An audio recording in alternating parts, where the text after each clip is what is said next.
Hello दोस्तों, स्वागत है आपका द स्ट्रॉन्ग माइंडसेट एकेडमी में। आज की इस वीडियो में हम पादप के वर्गीकरण के बारे में पढ़ेंगे और आज की इस वीडियो में हम जानेंगे कि एलर ने पादप जगत का वर्गीकरण किन किन भागों में किया था। तो चलिए स्टार्ट करते हैं आज की इस वीडियो को। तो एलर ने 1883 ईस्वी में वनस्पति जगत का वर्गीकरण इस प्रकार किया।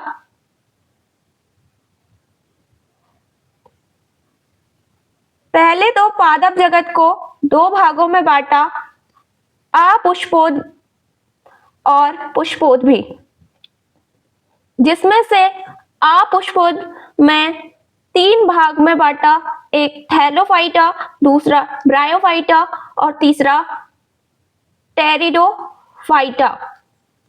और पुष्पोद भाग को दो भागों में बांटा, नग्न बीजीय और आवर्त बीजीय।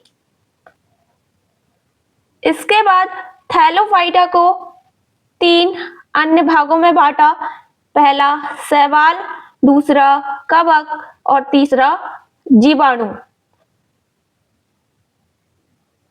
और आवर्त बीजी को दो भागों में बांटा, एक बीजपत्री और द्विबीजपत्री, जिनके बारे में संपूर्ण जानकारी आज हम इस वीडियो में जानेंगे। तो सबसे पहले हम पढ़ेंगे अपुष्पोद्भिद। तो इस वर्ग के पौधे में पुष्प तथा बीज नहीं होता, इसलिए इसका नाम है अपुष्पोद्भिद यानी पुष्प रहित। इसके अंदर सबसे पहला वर्ग है थैलोफाइटा। थैलोफाइटा यह वनस्पति जगत का सबसे बड़ा समूह है। इस समूह के पौधों का शरीर सुकाय होता है, अर्थात पौधे जड़, तना एवं पत्ती आदि में विभक्त नहीं होते। इसमें संवहन ऊतक नहीं होता। थैलोफाइटा में संवहन ऊतक नहीं होता है। थैलोफाइटा का पहला प्रकार है शैवाल। शैवाल के अध्ययन को फाइकोलॉजी कहते हैं। शैवाल प्रायः पर्णहरित युक्त, संवहन ऊतक रहित, आत्मपोषी होते हैं।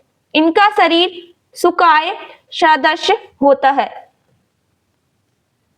क्लोरेला नामक शैवाल को अंतरिक्ष यान के केबिन के हौज में उगाकर अंतरिक्ष यात्री को प्रोटीन युक्त भोजन, जल और ऑक्सीजन प्राप्त हो सकती है। यह क्वेश्चन कॉम्पिटिटिव एग्जाम में पूछा जाता है, तो नाम याद रखिएगा, क्लोरेला शैवाल।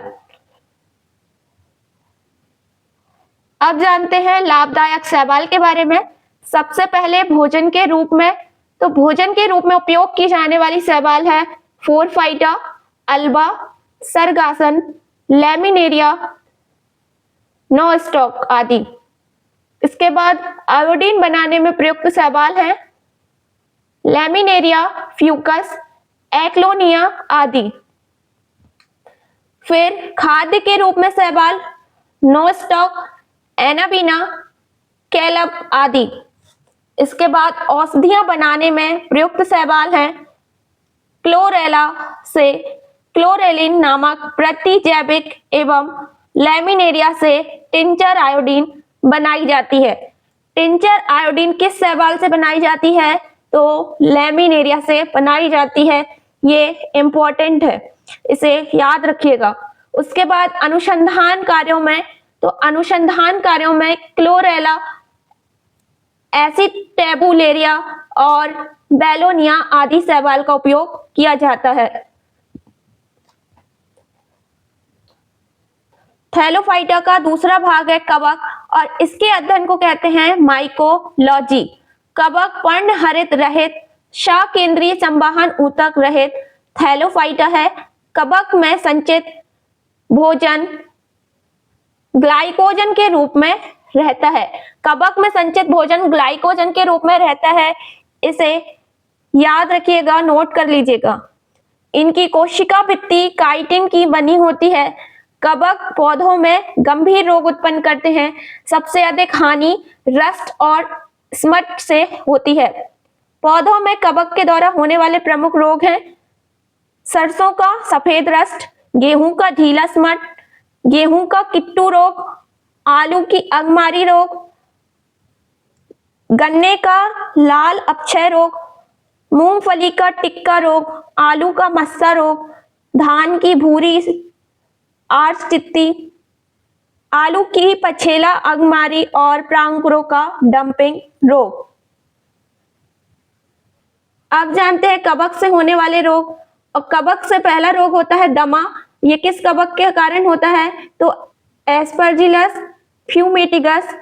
दूसरा रोग है एथलीट फुट, ये होता है टीनिया पेडिस कवक के कारण।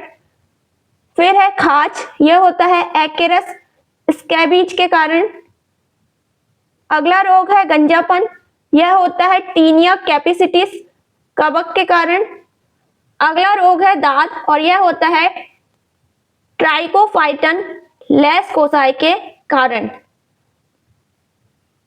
अब जानते हैं हम थैलोफाइटा का तीसरा भाग जीवाणु यानी बैक्टीरिया के बारे में। तो इसकी खोज 1683 ईस्वी में हॉलैंड के एंटोनी वॉन ल्यूवेनहॉक ने की थी। इसलिए ल्यूवेनहॉक को जीवाणु विज्ञान का पिता या जनक कहा जाता है। एहरेनबर्ग ने सन 1829 ईस्वी में इन्हें जीवाणु नाम दिया था। 1843 से 1910 ईस्वी में रॉबर्ट कोच ने कॉलेरा तथा तपेदिक के जीवाणुओं की खोज की तथा रोग का जन्म सिद्धांत बताया। ये क्वेश्चन आता है कि जन्म सिद्धांत किसने बताया? तो रॉबर्ट कोच ने। 1812 से 1892 ईस्वी लुई पास्चर ने रेबीज का टीका और दूध के पास्चराइजेशन की खोज की। तो याद रखिएगा कि लुईस पास्चर ने किस किस की खोज की? तो एक तो दूध के पास्चरीकरण की और दूसरा रेबीज के टीके की।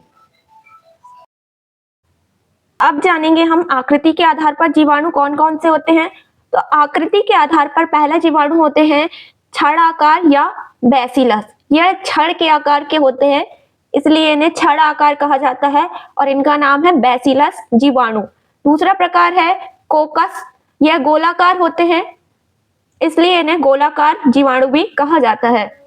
फिर है कौमा आकार या विब्रियो जीवाणु, यह कौमा जैसे होता है। अगला टाइप है सर्पिलाकार, यह एक स्क्रू आकार या सर्पी आकार का जीवाणु होता है।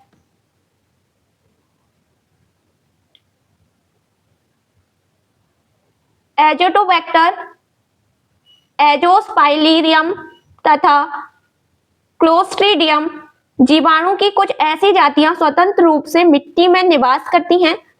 वह मिट्टी के कणों के बीच स्थित वायु में नाइट्रोजन का स्थिरीकरण करती हैं। फिर है एनाबीना तथा नोस्टॉक नामक साइनोबैक्टीरिया, वायुमंडल की नाइट्रोजन का स्थिरीकरण करते हैं। साइनोबैक्टीरिया मोस्ट इंपॉर्टेंट है, इसे आप कहीं नोट कर लीजिएगा। साइनोबैक्टीरिया जीवाणु के नाम एनाबीना और नोस्टॉक, यह वायुमंडल की नाइट्रोजन का स्थिरीकरण करते हैं। अगले जीवाणु राइजोबियम तथा बैडरी राइजोबियम इत्यादि जीवाणु की जातियां लेग्यूमिनोसी यानी मटर कुल के पौधों की जड़ों में रहती है और वायुमंडलीय नाइट्रोजन का स्थिरीकरण करती है। अब जानते हैं हम पास्चराइजेशन के बारे में। तो दूध को अधिक दिनों तक सुरक्षित रखने के लिए इसका पास्चराइजेशन करते हैं। इसमें दो विधियां होती हैं। पहला होती है लो टेम्परेचर होल्डिंग मेथड, इसमें दूध को 30 मिनट तक 62.8 डिग्री सेल्सियस तक गर्म किया जाता है। और दूसरी मेथड होती है high temperature short time method, इसमें सिर्फ 15 मिनट के लिए 71.7 डिग्री सेल्सियस पर दूध को गर्म किया जाता है। चर्म उद्योग में चमड़े से बालों और वसा हटाने का कार्य जीवाणुओं के द्वारा होता है और इसे क्या कहते हैं? चमड़ा कमाना या टेनिंग कहा जाता है। अचार, मुरब्बे, शरबत को शक्कर की गाढ़ी चाशनी में या अधिक नमक में रखते हैं ताकि जीवाणुओं का संक्रमण होते ही जीवाणुओं का जीव द्रव कुंचन हो जाता है तथा जीवाणु नष्ट हो जाते हैं। इसलिए अचार, मुरब्बा बहुत अधिक दिनों तक खराब नहीं होते हैं। शीत संग्रहागार में न्यून ताप पर सामग्री का संचय करते हैं।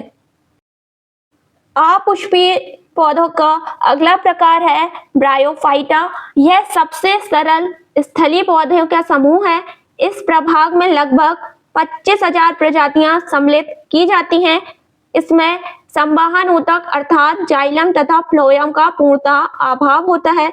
इस समुदाय को वनस्पति जगत का एम्फीबिया वर्ग भी कहा जाता है। इस समुदाय के पौधे मृदा अपरदन को रोकने में सहायता प्रदान करते हैं। स्फैग्नम नामक मॉस अपने स्वयं के भार से 18 गुना अधिक पानी सोखने की क्षमता रखती है। इसलिए माली इसका उपयोग पौधों को एक स्थान से दूसरे स्थान पर ले जाते समय सूखने से बचाने के लिए करते हैं। स्फैग्नम मॉस का प्रयोग ईंधन के रूप में भी किया जाता है और स्फैग्नम मॉस का प्रयोग एंटीसेप्टिक के रूप में भी किया जाता है। अब जानते हैं अगला प्रकार टेरिडोफाइटा। इस समूह के पौधे नमी, छायादार स्थानों, जंगलों एवं पहाड़ों पर अधिकता से पाए जाते हैं। पौधे का शरीर जड़, तना, शाखा एवं पत्तियों में विभेदित रहता है। तना साधारण राइजोम के रूप में होता है। पौधे बीजाणु जनक होते हैं और जनन की क्रिया बीजाणु के द्वारा होती है।